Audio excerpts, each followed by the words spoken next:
नमस्कार दोस्तों, स्वागत है आप सभी का टारगेट स्टडी IQ में। दोस्तों आज मैंने सोचा कि आपको थोड़े से अलग टॉपिक पर नॉलेज देता हूं सो दैट आप लोगों का दिमाग चारों दिशाओं में चल सके।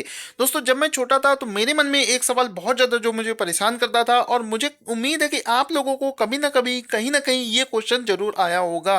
वो क्वेश्चन क्या है उसके बारे में जानते हैं। देखिए, सबसे बड़ा सवाल है भैया रुपया का। तो रुपए का सवाल जो हम लोगों को परेशान करता है वो ये कि अगर देखिए, जब भारत के पास में खुद की करेंसी मशीन है, नोट छापने वाली मशीन है, तो फिर भारत अपनी मन मर्जी से ज्यादा पैसा क्यों नहीं छाप लेता है।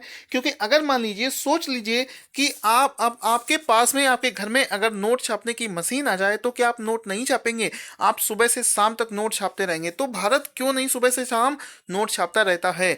क्यों सरकार अनलिमिटेड पैसा नहीं छापती? ये वाला क्वेश्चन आपके दिमाग में जरूर आता होगा। या क्यों नहीं बना देती सबको अमीर? सबके पास में बहुत ज्यादा पैसा हो जाएगा। अगर देखिए, बहुत ज्यादा पैसा कोई भी देश की गवर्नमेंट अगर छाप देती है तो देश से हर तरीके की हर समस्या का समाधान हो जाएगा। लेकिन ऐसा नहीं किया जाता है। क्योंकि देखिए, अगर बहुत ज्यादा पैसा ये छाप देगी तो जाहिर सी बात है कि ना तो कोई इस देश में गरीब रहेगा, क्योंकि हर समय गरीबी की समस्या, बेरोजगारी की जो समस्या यहाँ पर बनी हुई है, बेरोजगारी की समस्या भी खत्म हो जाएगी। और ना तो कोई किसान आत्महत्या करेगा, ना कोई सड़क के किनारे सोएगा, और ना कोई घर से दूर जाएगा वो भी पैसे कमाने के लिए। ऐसी बहुत सी समस्याएं हैं जो कि पैसे से जुड़ी हुई है। आज की डेट में हर एक समस्या आप देखें तो पैसे से जुड़ी हुई है। तो RBI या कोई भी देश की जो गवर्नमेंट होती है वो चाहे तो बहुत सारा पैसा अगर पैदा कर ले, बहुत सारा पैसा मशीनों से छाप ले, क्योंकि सारी मशीनें तो हमारे पास में ही है, सारे संसाधन हमारे पास में है। तो बहुत सारा जो पैसा छाप लेगी तो हर जगह जा जाकर गरीबों में बांट दे, बेरोजगारों को दे दे, दूसरे देशों में बांट दे। या कभी भी भारत पर कोई नेचुरल डिजास्टर आता है, जैसे किसी जगह पर मान लीजिए भूकंप आ गया या किसी जगह पर आग लग गई या कुछ भी क्षति हो जाती है, तो उस केस में वो पैसा वहां पर दिया जा सकता है। लेकिन ऐसा नहीं होता है। उसको बारे में समझेंगे कैसे? ध्यान से समझिएगा। अब हम लोग रीजन समझते हैं कि RBI अनलिमिटेड पैसा क्यों नहीं छाप सकती, वो समझते हैं। देखिए क्या होता है, एक सिंपल सी चीज है जो आपको समझनी होती है। देखिए, किसी भी देश में sum of all values of goods and services produced, यानी कि किसी भी देश में जो भी अवेलेबल गुड्स एंड सर्विसेज होती हैं उसकी कीमत जो होती है दैट इज, ये इक्वल होना चाहिए सम ऑफ ऑल करेंसीज प्रेजेंट। ठीक है, ये तो एक सिंपल सा फॉर्मूला है। इन दोनों का तराजू की तरह बैलेंस होना चाहिए। मान लीजिए इस तरफ हम लोग एक देश की करेंसी है, तो इस तरफ जो देश के अंदर जितने भी संसाधन हो गए, जितने भी गुड्स हो गए, सर्विसेज हो गई, सारी चीजें, इन दोनों को एक बैलेंस बनाकर चलना पड़ता है। ऐसा नहीं है कि हम लोग इसको बढ़ा देंगे तो भी दिक्कत है, इसको बढ़ा देंगे तो भी दिक्कत है। तो इसको और आसान भाषा में कैसे समझेंगे वो समझते हैं। देखिए, होता क्या है कि जैसे मान लो किसी देश में 5 लोग हैं। ठीक है, मान लो एक देश है जिसके अंदर टोटल 5 लोग थे। ठीक है, अब इन 5 लोगों के पास में प्रत्येक के पास में 100-100 रुपए थे।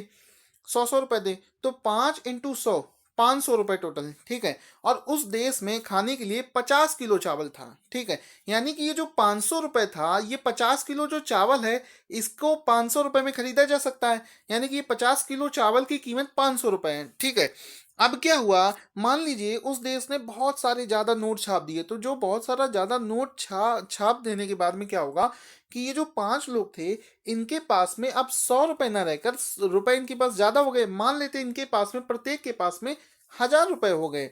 तो 5 × 1000 करेंगे, हो गया 5000। अब उसी 50 किलो चावल की कीमत 500 से बढ़ के हो गई 5000 रुपए। आप देख रहे हैं कि जिस रेशियो में आपने पैसे बढ़ाए थे, जिस रेशियो में उस देश में पैसे छापे गए थे, उसी रेशियो में 50 किलो चावल की कीमत जो कि पहले 500 रुपए थी अब वो बढ़कर 5000 रुपए हो गई है। तो आप बच्चा बच्चा इस चीज को समझ जाएगा कि जितने ज्यादा नोट हम लोग छापेंगे उतनी ज्यादा उस देश में महंगाई बढ़ती जाएगी, चीजें बहुत ज्यादा महंगी होती जाएंगी।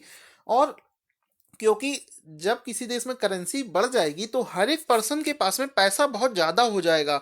और जब हर एक इंसान के पास में पैसा कुछ ज़्यादा हो जाएगा तो उसके परचेजिंग पावर बढ़ जाएगी, मतलब वो ज़्यादा से ज़्यादा चीज़ों को परचेज कर सकता है। अभी मान लीजिए आप कोई सामान लेने जाते हैं, आपके पास में पैसे नहीं है, लेकिन आपके पास में पैसे होंगे तो आप उस चीज़ों को तुरंत खरीद लोगे। तो ओवरऑल कहने का मतलब ये है कि जैसे जैसे जिस रेशियो में हम लोग बढ़ा देंगे पैसा बढ़ाएंगे, उस रेशियो में उस देश की महंगाई उतनी ही बढ़ती जाएगी। और इस पूरी कंडीशन को हम लोग बोलते हैं इन्फ्लेशन, या इसको हिंदी में बोलते हैं मुद्रा स्फीति। ठीक है, मुद्रा स्फीति की कंडीशन कही जाती है, जिसको अब अक्सर आप लोग सुनते रहते होंगे कि इन्फ्लेशन का टाइम चल रहा है। अब देखिए, ये वैसे तो ये जो कंडीशन है, दुनिया का हर देश इस चीज को बहुत अच्छे से जानता है और समझता है। इसी वजह से दुनिया में कोई भी देश ऐसा नहीं है कि जो बिल्कुल सुबह से शाम करेंसी छापने में लगा हो। सब लोग, सारे देश एक limited amount of currency print करते हैं। और लेकिन इतिहास में केवल दो ऐसे देश हुए हैं जिन्होंने ये गलती की है और उसका खामियाजा उन्हें भुगतना पड़ा है। सबसे पहला देश जो है वो है जर्मनी। जर्मनी ने क्या किया था, पूरी दुनिया में जर्मनी ऐसा देश था कि वर्ल्ड वार 1 के टाइम की बात है, इन लोगों ने जब वर्ल्ड वार 1 में हार गए, हारने के बाद में इनकी आर्थिक स्थिति इतनी खराब हो चुकी थी कि युद्ध में जो जितना भी जरूरत होता है, अपने युद्ध में जरूरत को पूरा करने के लिए इन्होंने अलग अलग देशों से पैसा उधार लेना शुरू कर दिया।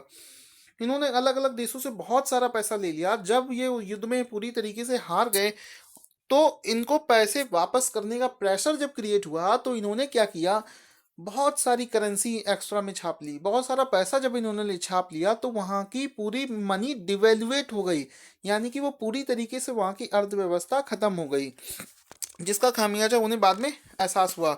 इसी तरीके से, ये तो वही चीज़ मैंने समझा है। इसी तरीके से मैं बात करता हूँ दूसरा ऐसा देश। देखो, जर्मनी पहला देश था। दूसरे नंबर पर बात आती है जिम्बाब्वे की। जिम्बाब्वे में भी क्या हुआ था कि जिम्बाब्वे में एक समय ऐसी सिचुएशन आई थी कि वो लोग आर्थिक स्थिति से बहुत बुरे समय से गुजर रहे थे। उन लोगों ने भी बहुत सारा पैसा इसी तरीके से छाप रखा था। और जब बहुत सारा पैसा उन्होंने छाप दिया, तो मैंने अभी आपको समझाया भी था कि बहुत ज़्यादा करेंसी छाप देने से, मतलब किसी भी देश के रिसोर्सेस से ज़्यादा अगर आप पैसा छाप देंगे तो उस देश में महंगाई बहुत बढ़ जाएगी। तो उस समय वहाँ की महंगाई इतनी ज़्यादा बढ़ गई थी कि लोगों को ब्रेड, पानी, दाल, रोटी, सब्जी, ये सारी चीज़ों को परचेज करने के लिए भी बहुत पैसा देना पड़ रहा था। बच्चे बच्चे बहुत ज़्यादा पैसा ले लेकर वो चीज़ें परचेज कर रहे थे। मतलब एक छोटी सी चीज़ लेने के लिए आपको दो दो चार चार बैग भर के पैसा देना पड़ रहा था। तो ये कंडीशन हो गई थी। और जिम्बाब्वे की जो कंडीशन हुई थी, वो तो बहुत ही इतिहास में फेमस है, और इसको बोला जाता है हाइपर इन्फ्लेशन। आप आराम से विकीपीडिया पर जाकर इस चीज़ को चेक कर सकते हैं, पढ़ सकते हैं। विकीपीडिया पर देखेंगे तो जिम्बाब्वे का हाइपर इन्फ्लेशन बहुत अच्छे से डिस्क्राइब किया गया है। तो इतिहास में केवल 2 बार ऐसा हुआ है। इस वजह से कोई भी देश अपनी करेंसी का डिवेल्युएशन नहीं करता है, मतलब उसको इतना ज़्यादा नहीं छाप देता है कि वो डिवेल्युएट हो जाए। हर देश एक तराजू की तरह इकोनॉमी को लेकर चलता है, मतलब अपने रिसोर्सेस और करेंसी दोनों में बैलेंस बनाकर पूरा देश चलता है। इसी को कहते हैं पूरा कंट्रोलिंग ऑफ फाइनेंस सिस्टम। तो देखिए, ये सारा काम करता कौन है? किसी भी देश का जो सेंट्रल बैंक होता है, वो इन सारी एक्टिविटी पर नज़र रखता है और वही ये सारी एक्टिविटी परफॉर्म करता है। वो मार्केट को, आर्थिक स्थिति देखता है, मार्केट देखता है, और सारे फैक्टर्स को देखते हुए भी करेंसी प्रिंट की जाती है। तो अपने देश में कौन करता है? देखिए, इंडिया का सेंट्रल बैंक है रिजर्व बैंक ऑफ इंडिया, यानी कि आरबीआई। आरबीआई नोट प्रिंटिंग का काम करती है। तो इसमें मैं आपको एक चीज़ और बता दूं, जो आरबीआई ये प्रोसेस करती है, तो आपके मन में एक और डाउट आ रहा होगा कि कितना पैसा एक बार में प्रिंट कर सकती है। देखिए, जो आरबीआई पैसा प्रिंट करती है, उसको करने का लिए एक रूल होता है जिसको बोलते हैं MSR, MRS, minimum reserve system. Minimum reserve system का मतलब होता है कि आरबीआई एक बार में 200 करोड़ रुपए के नोट छाप सकती है, 200 करोड़। और उस 200 करोड़ के नोट अगर वो छापेगी, तो यानी कि वो हमारे अर्थव्यवस्था में 200 करोड़ रुपए आ गए। लेकिन उसके बदले में वो एक्सचेंज में 200 करोड़ में से 115 करोड़ रुपए का सोना और लगभग 85 करोड़ रुपए की फॉरेन करेंसी को रिजर्व में रखता है। जब ये पैसे वो रखता है, तब जाकर वो 200 करोड़ रिलीज करता है।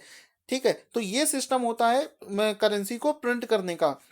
इसी सिस्टम को इंडिया में अपनाया जा रहा है, उसी तरीके से वो बैलेंस बनाकर रखता है, सो दैट इंडिया की इकोनॉमी किसी भी तरीके से डिस्टर्ब ना हो। तो ये तरीका होता है दोस्तों। मैंने आज एक नया कोशिश करी है, नया तरीका का वीडियो बनाया है आप लोगों के लिए। अगर आपको मेरी मेहनत पसंद आई हो, क्योंकि एक एक वीडियो बनाने के लिए काफ़ी चीज़ों के बारे में पता करना पड़ता है, पढ़ना पड़ता है, तब जाकर वो आपके पास में डिलीवर हो पाती है। तो अगर आपको मेरी मेरी मेहनत पसंद आई हो तो प्लीज़ वीडियो को लाइक करिए, कमेंट करके बताइए कि आपको वीडियो कैसा लगा, और ज़्यादा से ज़्यादा हो सके तो इस वीडियो को शेयर करिए। वीडियो देखने के लिए आप सभी का बहुत बहुत धन्यवाद।